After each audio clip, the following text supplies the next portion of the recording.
Hello and welcome back to Simon's Rants. I'm Simon, and today I'm giving my first thoughts on the film Mass, which was written and directed by first-time writer-director Fran Kranz.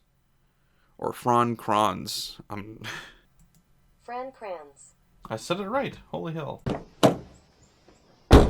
Well, that was a movie. Hello and welcome back to Simon's Rants. I'm Simon, and today I'm giving my first thoughts on Mass, which is a new film by first-time writer and director Fran Kranz.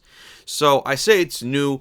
It's been out and around for a little bit. It had a limited release back in October, but I didn't get to see it. I don't think it was showing anywhere near me, but I just now got to see it because it's on Prime. I believe it's also on Paramount Plus, but I'm not sure about that. But anyway, in case you don't know what it is, it's a predominantly single-room, real-time drama following four people dealing with grief. We have two sets of parents talking, trying to deal with the aftermath of a school shooting. It's real, it's genuine, it's powerful, it's raw, it's emotional, it can be hard to get through at times.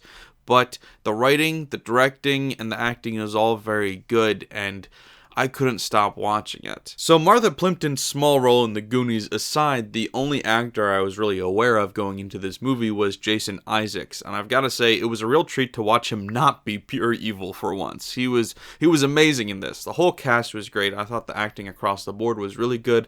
I thought the dialogue was very well written and very realistic sounding. I thought the directing did feel a little bit like it was rookie-ish, because, I mean, it is a rookie director after all, so I thought he was good for the most part. There was a couple of things that felt a little too on the nose, a little too deliberate, same with the cinematography, but other than that, I thought it was very promising for a first-time director, and I'll be very curious to see what he does in the future. So getting into this movie, like I said, it is predominantly all in one room. We've just got these four people that spend 2 hours talking, and it didn't have to be as long as it was.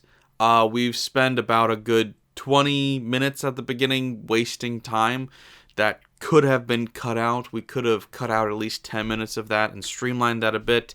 We spend a little bit of time following around these side characters that matter nothing to the plot at all before introducing the main characters, and it felt pointless.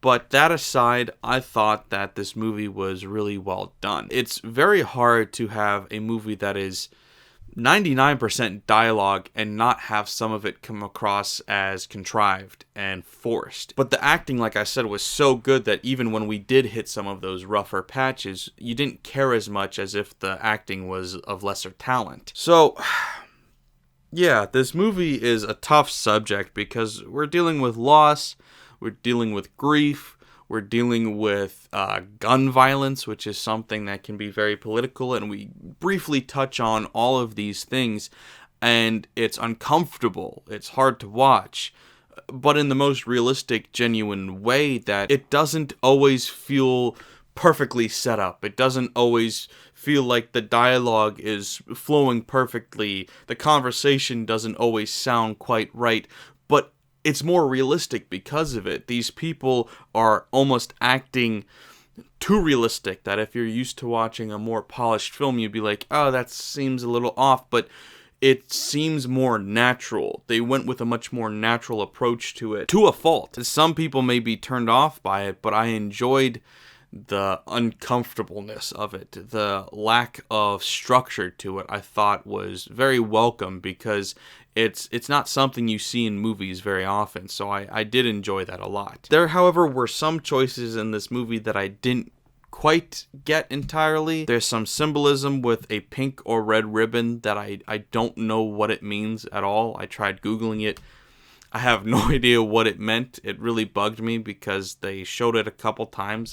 I don't know why. There's this other thing where the first half of the movie is in like 16:9 ratio, and then it switches to a widescreen ratio. I suppose could be showing, like, as the conversation goes on, their minds have expanded, their worlds have widened out, their perspectives have widened. But if you're watching it on a screen like I am, and probably even if you were seeing it in a theater, it doesn't give the illusion of becoming wider. It gives the illusion of things becoming smaller. Like, we've got less space now, not more, because of how we're viewing it. So I didn't think that worked for me.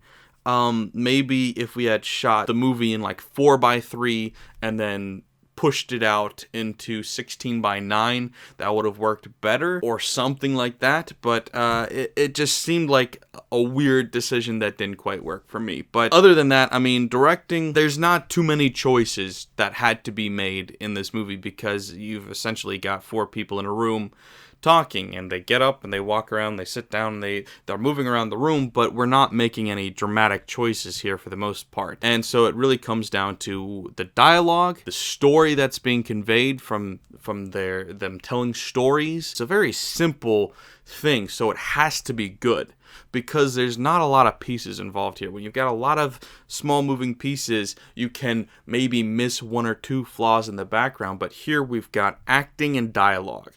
And that's it. Those are the only 2 things you can rely on. There's nothing to hide behind. There's nothing to be pretentious about. There's nothing that you can do to make up for a lack of acting or writing ability. It's all just shown bare bones on display. So it has to be good.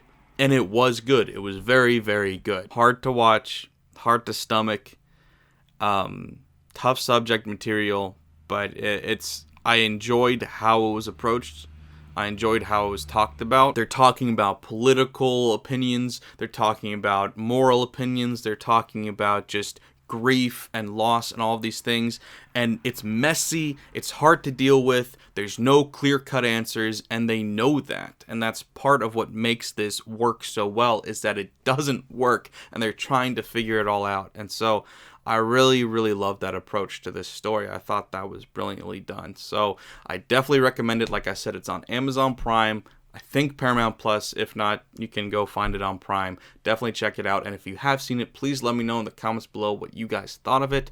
Also, don't forget to like, share, and if you're new here, subscribe. Also, I've got my top 10 list coming out soon, so keep an eye out for that. Thanks, guys.